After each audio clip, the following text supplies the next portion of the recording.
एकादशी व्रत में सुने तुलसी माता की पावन कथा। एक नगर में एक गरीब ब्राह्मण अपनी पत्नी के साथ रहता था। वह भिक्षा मांग मांग कर अपना जीवन गुजारता और भगवान की पूजा में लगा रहता था। वह उतने ही भिक्षा मांगता जिससे उसके और उसके परिवार का पेट भर सके।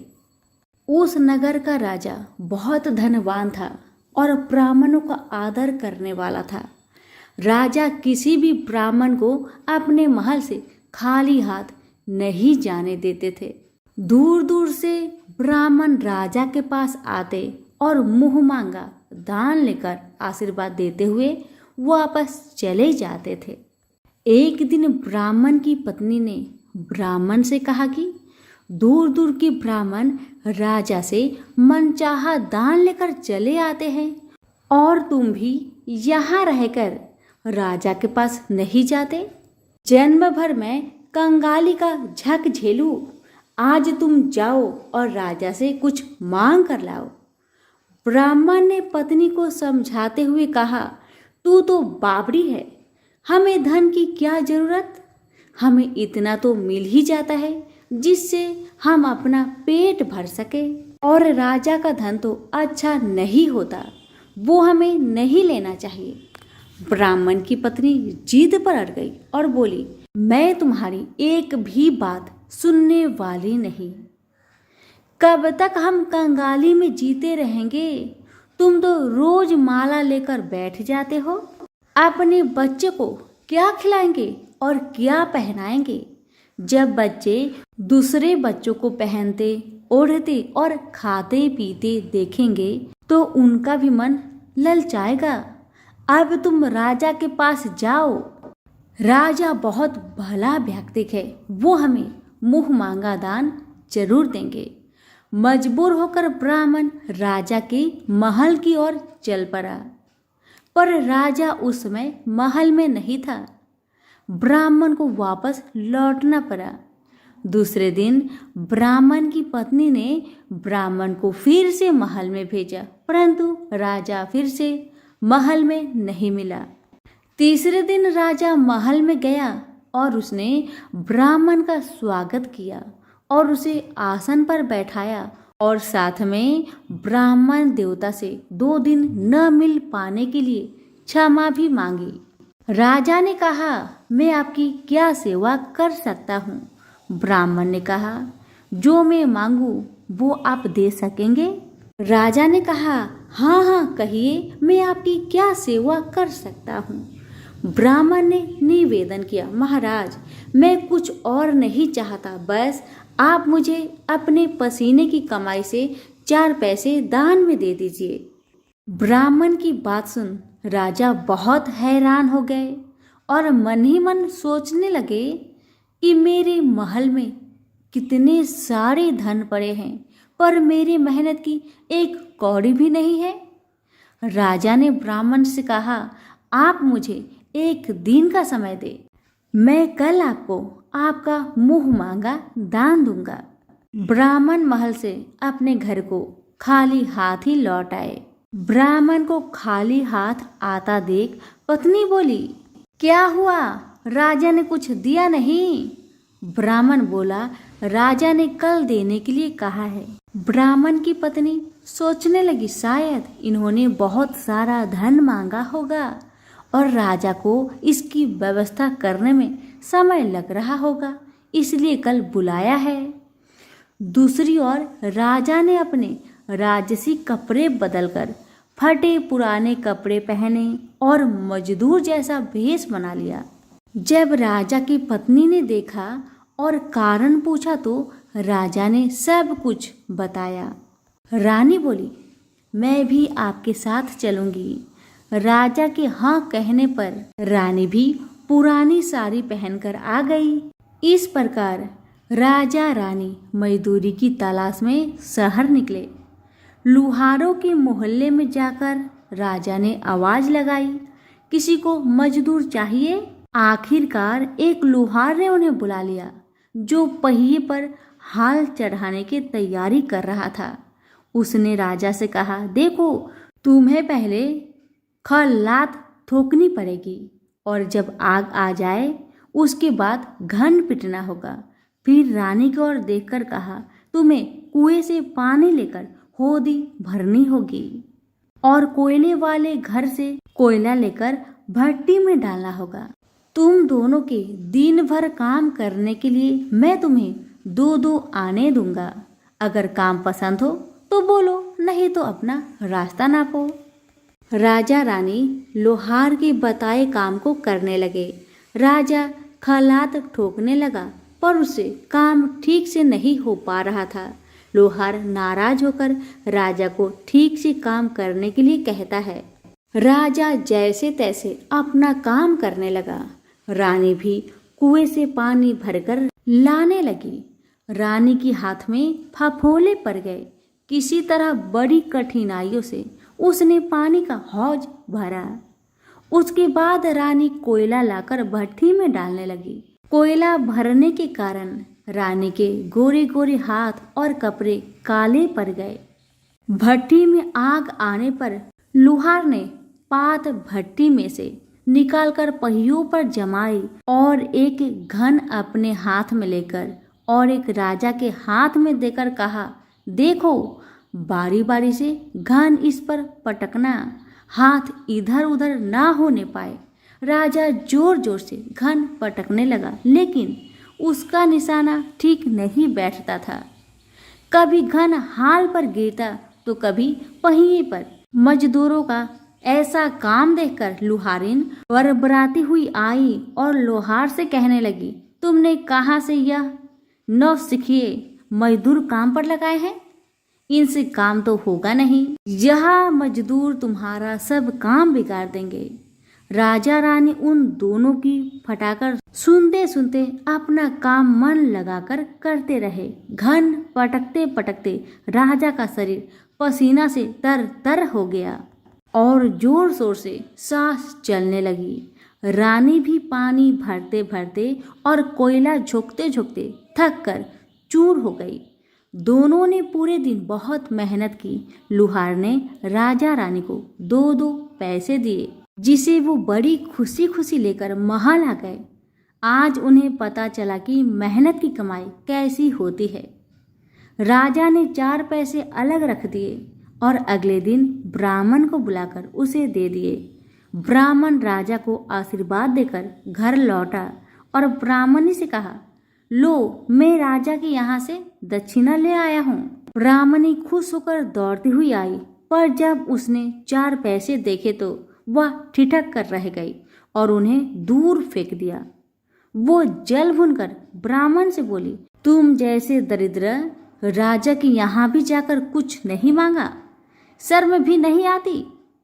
इतना कहकर रूठ कर चली गई और बहुत देर तक बरबराती रही।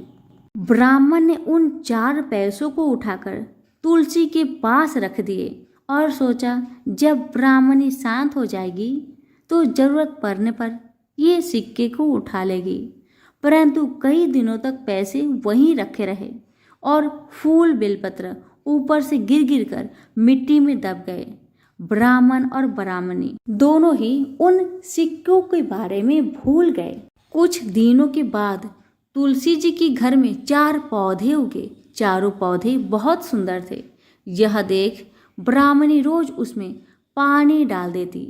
4 महीने बाद वो पौधे बड़े हो गए और उनमें फूल लगने लगे। फूल सूखने पर इनसे मोती झरने लगी। ब्राह्मण और ब्राह्मणी ने कभी मोती नहीं देखे थे। वो समझे कि कोई बीज है।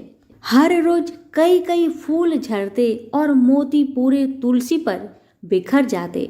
ब्राह्मणी उन मोतियों को समेट कर घर के एक कोने में डाल देती। इस तरह वहां मोतियों का ढेर लग गया था। एक दिन एक सब्जी वाली आई। ब्राह्मणी को सब्जी लेनी थी पर उसके पास पैसे नहीं थे। उसने सब्जी वाली से कहा, क्या तुम इन चमकदार बीजों के बदले सब्जी दे सकती हो? सब्जी वाली ने देखा तो वो पहचान गई, अरे ये तो मोती है। उसने खुशी खुशी ब्राह्मणी को उन मोतियों के बदले उनकी मनपसंद सब्जी दे दी। अब से हर रोज ऐसा होने लगा। ब्राह्मणी और सब्जी वाली दोनों खुश थे। सब्जी वाली यह सोचकर खुश थी कि मुझे 1 पैसे की तरकारी के बदले हजारों का माल मिलता है, और ब्राह्मणी ये सोचकर खुश थी कि इस बीजों के बदले सब्जी मिल जाती है। इस प्रकार कई महीने बीत गए। उधर राजा के महल में कई राजहंस थे जो मोती चुगते थे। राजा का यह नियम था, जब राजहंस मोती चुग लेते थे उसके बाद ही राजा और उसका परिवार भोजन करता था। एक समय बाद राजा का सारा धन उन मोतियों और दान देने में खर्च हो गया। अब राजा को मोती खरीदने के पैसे तक नहीं बचे। यह खबर पूरे नगर में फैल गई। ब्राह्मण और ब्राह्मणी को जब यह पता चला तो उन्होंने यही विचार किया कि राजा बहुत दानी और नेक दिल है। उसने अपना सब कुछ दान कर दिया, यहाँ तक कि शायद उनके पास खाने को भी कुछ नहीं है। ऐसा हालत में हमें उन लोगों की सहायता करनी चाहिए। ब्राह्मण ने ब्राह्मणी से कहा, अगर तू कहे तो इसमें से कुछ बीज राजा को दे दूं। तू कहती है इससे सब्जी और खाने की चीज मिल जाते हैं। ब्राह्मणी ने कहा, हाँ, मैं रोज इसके बदले सौदा लिया करती हूँ। ऐसा कहकर ब्राह्मणी 1 टोकरी बीज भर लाई। ब्राह्मण राजा के पास पहुंचा और उसे वो मोती दिए और राजा को सारी बात बताई। राजा उन मोतियों को देखकर चौंक गया। उसने मोती राजहंस को दिए। राजहंस उन्हें चुगने लगे। यह देख राजा ने ब्राह्मण से कहा, 1-1 मोती सैकड़ों रुपए का है। सच बताए, आपके पास इतने मोती कहाँ से आए? ब्राह्मण बोला, महाराज, ऐसे बीज तो हमारे घर पर बहुत हैं। और राजा को पूरी बात बताई। राजा अपने मंत्रियों के साथ ब्राह्मण के घर पहुंचे और उन चारों पेड़ों को देखा। पूछताछ में उन सिक्के वाली बात सामने आ गई। जब पेड़ों को देखा तो उनकी जड़ के पास वही सिक्के चिपके हुए थे। आज ब्राह्मण और ब्राह्मणी को मालूम हुआ कि उनके पास लाखों करोड़ों की दौलत है, जिसे वो साधारण बीज समझते थे। ब्राह्मण ने सोचा कि मेरे लिए यह धन किस काम का। ऐसा सोच ब्राह्मण ने सारे मोती राजा को दान में दे दिए। राजा की आंखें भी खुल गई। मेहनत के धन की कीमत उन्हें मालूम पड़ गई। उस दिन राजा ने प्रण कर लिया कि मैं खजाने के पैसे से 1 भी पैसा अपने खर्च में नहीं लगाऊंगा। अपना खर्च मेहनत करके चलाऊंगा। खजाने और ब्राह्मण के दान से राजा ने जनता का हित में कई धर्म कर्म के काम शुरू कर दिए। हे तुलसी माता, जैसे आपने ब्राह्मण परिवार पे अपनी कृपा बरसाई, वैसे ही आपकी कथा कहने वाले, सुनने वाले, हुक्कारे भरने वालों पर अपनी कृपा सदा बनाए रखे। तो प्रेम से बोलिए, तुलसी मैया की जय हो। तुलसी से जुड़ी एक कथा बहुत प्रचलित है। श्रीमद् देवी भागवत पुराण में इनके अवतरण की दिव्य लीला कथा भी बनाई गई है। एक बार शिव ने अपने तेज को समुद्र में फेंक दिया था। उससे एक महातेजस्वी बालक ने जन्म लिया। यह बालक आगे चलकर जलंधर के नाम से पराक्रमी दैत्य राजा बना। इसकी राजधानी का नाम जलंधर नगरी था। दैत्यराज कालनेमी की कन्या वृंदा का विवाह जलंधर से हुआ। जलंधर महाराक्षस था। अपनी सत्ता के मद में चूर उसने माता लक्ष्मी की पाने की कामना से युद्ध किया, परंतु समुद्र से ही उत्पन्न होने के कारण माता लक्ष्मी ने उसे अपने भाई के रूप में स्वीकार किया। वहां से पराजित होकर वह देवी पार्वती को पाने की लालसा से कैलाश पर्वत पर गया। भगवान देवाधिदेव शिव का ही रूप धरकर माता पार्वती के समीप गया, परंतु माँ ने अपने योग बल से उसे तुरंत पहचान लिया तथा वहां से अंतर्ध्यान हो गई। देवी पार्वती ने क्रोध होकर सारा वृत्तांत भगवान विष्णु को सुनाया। जलंधर की पत्नी वृंदा अत्यंत पतिव्रता स्त्री थी। उसी के पतिव्रत धर्म की शक्ति से जलंधर न तो मारा जाता था और न ही पराजित होता था। इसलिए जलंधर का नाश करने के लिए वृंदा के पतिव्रत धर्म को भंग करना बहुत जरूरी था। इसी कारण भगवान विष्णु ऋषि का भेष धारण करके वन में जा पहुंचे, जहां वृंदा अकेली भ्रमण कर रही थी। भगवान के साथ दो मायावी राक्षस भी थे, जिन्हें देखकर वृंदा भयभीत हो गए। ऋषि ने वृंदा के सामने पल में दोनों को भस्म कर दिया। उनकी शक्ति देखकर वृंदा ने कैलाश पर्वत पर महादेव के साथ युद्ध कर रहे अपने पति जलंधर के बारे में पूछा। ऋषि ने अपने माया जाल से दो बानर प्रकट किए। एक बानर के हाथ में जलंधर का सिर था तथा दूसरे के हाथ में धर। अपने पति की यह दशा देखकर वृंदा मूर्छित होकर गिर पड़ी। होश में आने पर उन्होंने ऋषि रूपी भगवान से विनती की कि वह उसके पति को जीवित करे। भगवान ने अपनी माया से पुनः जालंधर का सिर धड़ से जोड़ दिया, परंतु स्वयं भी वह उसी शरीर में प्रवेश कर गए। वृंदा को इस छल का जरा भी आभास न हुआ। जालंधर बने भगवान के साथ वृंदा पतिव्रता का व्यवहार करने लगी, जिससे उसका अस्तित्व भंग हो गया। ऐसा होते ही वृंदा का पति जालंधर युद्ध में हार गया। इसी सारी लीला का जब वृंदा को पता चला तो उसने क्रोध होकर भगवान विष्णु को शीला होने का श्राप दे दिया तथा स्वयं सती हो गई। जहाँ वृंदा भस्म हुई वहां तुलसी का पौधा उगा। भगवान विष्णु ने वृंदा से कहा, हे वृंदा, तुम अपने अस्तित्व के कारण मुझे लक्ष्मी से भी अधिक प्रिय हो गई हो। अब तुम तुलसी के रूप में सदा मेरे साथ रहोगी। जो मनुष्य भी मेरे शालिग्राम रूप के साथ तुलसी का विवाह करेगा उसे इस लोक और परलोक में विपुल यश प्राप्त होगा। जिस घर में तुलसी होती है वहां यम के दूत भी असमय नहीं जा सकते। गंगा व नर्मदा के जल में स्नान तथा तुलसी का पूजन बराबर माना जाता है।